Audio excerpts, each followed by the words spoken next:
નસવાડી તાલુકા પંચાયત ખાતે પ્રમુખ અને ઉપપ્રમુખની વરણી પ્રક્રિયા શાંતિપૂર્ણ માહોલમાં પૂર્ણ કરવામાં આવી હતી, જેમાં ભાજપ તરફથી વિનુ ભીલની તાલુકા પંચાયત પ્રમુખ તરીકે અને સુભાષ રાઠવાની ઉપપ્રમુખ તરીકે વરણી કરવામાં આવી છે। નસવાડી તાલુકા પંચાયત પ્રમુખની વરણી થતા ભાજપના કાર્યકરોમાં ખુશીની લાગણી છવાઈ ગઈ હતી। તાલુકા પંચાયત કચેરી બહાર કાર્યકરોએ ફટાકડા ફોડી ઉજવણી કરી હતી, તેમજ એકબીજાને મીઠાઈ ખવડાવી વિજયની શુભેચ્છાઓ પાઠવી હતી। ડીજેના તાલે કાર્યકરો નાચતા જોવા મળ્યા હતા। નવનિયુક્ત પ્રમુખ વિનુ ભીલે જણાવ્યું હતું કે નસવાડી તાલુકાના સર્વાંગી વિકાસ માટે પ્રાથમિકતાના આધારે કામગીરી હાથ ધરવામાં આવશે। ગ્રામ્ય વિસ્તારોમાં રસ્તા, પાણી, આરોગ્ય, શિક્ષણ જેવી મૂળભૂત સુવિધાઓ વધુ મજબૂત બનાવવામાં આવશે તેવી તેમણે ખાતરી આપી હતી। ઉપપ્રમુખ સુભાષ રાઠવાએ પણ જનતાનો અને પક્ષના આગેવાનોનો આભાર વ્યક્ત કરતા જણાવ્યું હતું કે લોકો દ્વારા મુકાયેલા વિશ્વાસને સાર્થક કરવા માટે નિષ્ઠાપૂર્વક કામગીરી કરવામાં આવશે અને તાલુકામાં વિકાસમાં કોઈ પણ કચાશ રાખવામાં આવશે નહીં।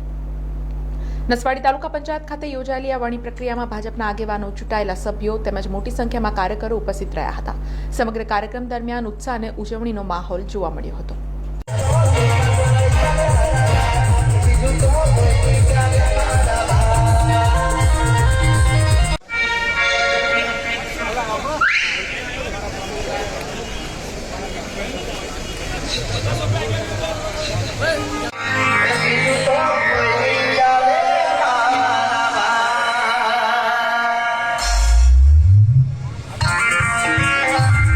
હું ભારતીય જનતા પાર્ટી તાલુકા પંચાયત 22 ઝેર પરથી વિજેતા પ્રાપ્ત કરેલ હતી અને આજે તાલુકા પંચાયતના પ્રમુખ તરીકેની વરણી થઈ અને મામાં ચૂંટણી થઈ અને મતદાન મને મારા તાલુકા પંચાયતના સદસ્યો, ભારતીય જનતા પાર્ટીના સદસ્યો બહુમતીથી મત આપેલ હોય અને મારે વિજેતા પ્રાપ્ત થયેલી હોય તે બદલ નસવાડી તાલુકા સંગઠન, સંખેડા વિધાનસભાના ધારાસભ્ય શ્રી, છોટાઉદેપુર જિલ્લાનું સંગઠન ભારતીય જનતા પાર્ટીનું અને ગુજરાતમાં અને કેન્દ્રમાં ચાલતી સરકારોનો અમિત શાહ, વડાપ્રધાન શ્રી નરેન્દ્રભાઈ મોદીનો આભાર વ્યક્ત કરું છું અને એમનું ઋણ ચૂકવું છું અને આવનારા દિવસોમાં દરેક તાલુકા પંચાયત મારી બોડી સાથે ચૂંટાયેલા છે એમની સાથે મળીને અને સંગઠનને લઈને સારા એવા પ્રગતિશીલ કામો કરવાનો વેગ આપીશ।